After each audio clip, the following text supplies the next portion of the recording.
We good? Can you all hear me okay? I'm not echoing. Okay.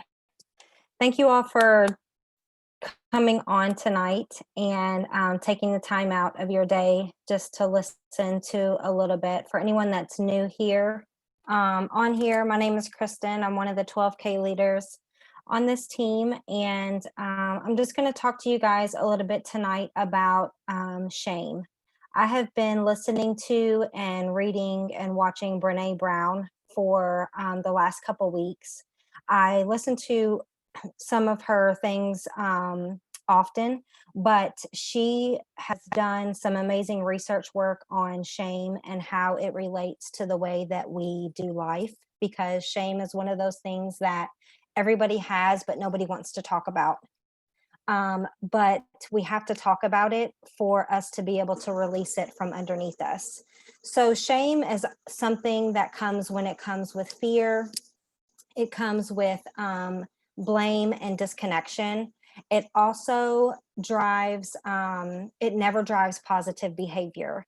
So if there's something that you have experienced in the past or that you are shameful of, um, not being able to let go of those things is going to keep you in a down spiral of some sort.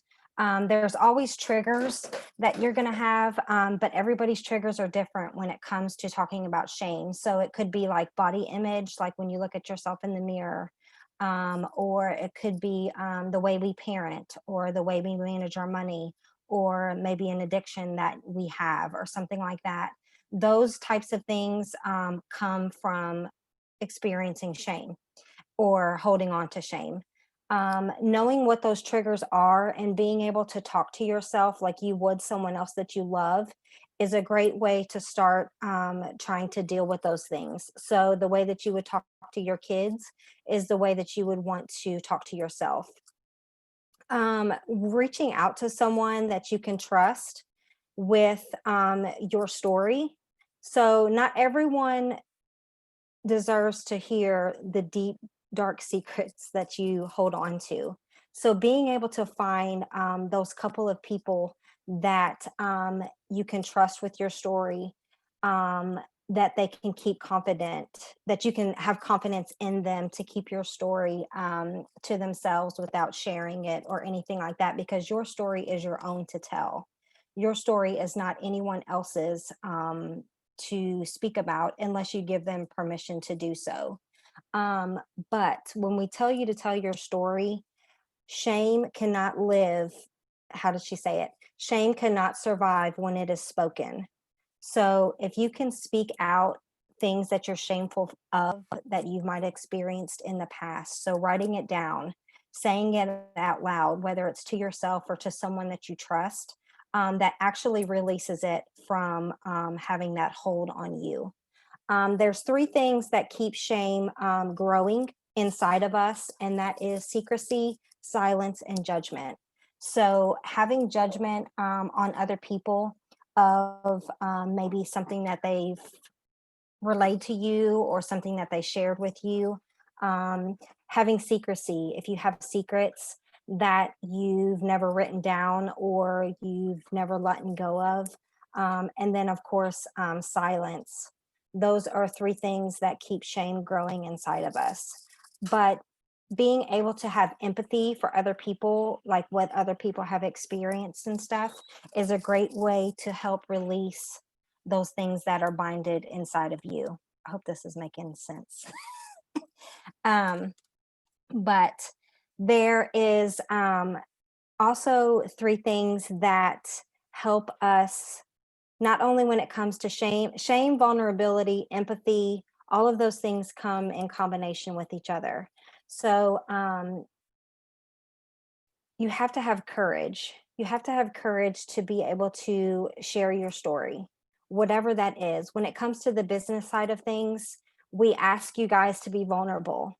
There's times where I know that I haven't shared everything that I've been through. I've shared bits and pieces, stuff that kind of replays over and over. I try to share it in different ways, but there's other things that come about and I'm like, "Oh wait, I went through that one time. That was kind of crazy."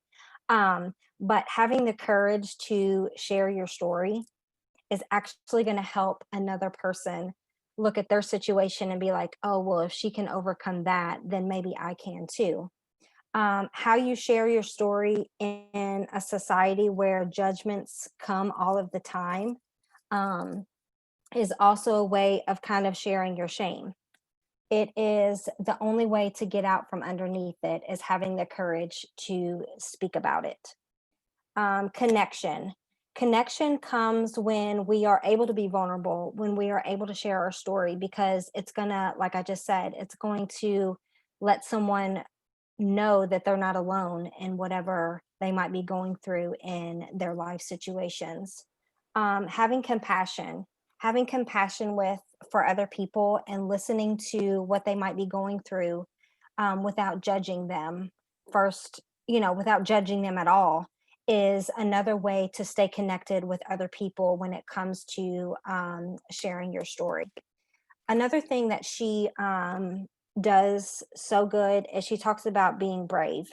And I think she has a book, it's called Braving Wild, but I've never read it. But she made some good points about 7 components when it comes to braving. She kind of broke it down into the acronyms. I guess that's what it's called. But she said it always starts with trust. So, trusting the fact that becoming vulnerable with yourself and your story, that you can set boundaries. So, be for boundaries. Setting boundaries with other people is a must when it comes to leveling up in the way that you are growing in your growth process. I guess is what you would call it.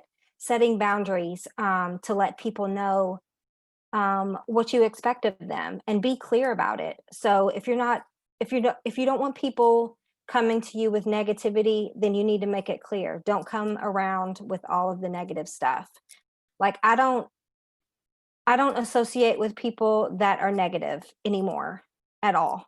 So I've lost most of my close friends that I've had for 20 plus years when I started this business because they had their own opinions of what I was doing and all of that. Of course, I was the bad guy, but I don't do negative stuff. So if you can't come positive or whatever, then just don't even come around.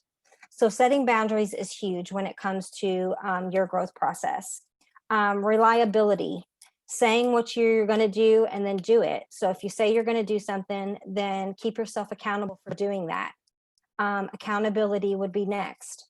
Hold people accountable for their actions. If they've hurt you in some way, or if they've said something that's bothered you, tell them that. Let them know that you didn't appreciate the way that they spoke about you in this manner, or those kind of things. But hold people accountable for their actions.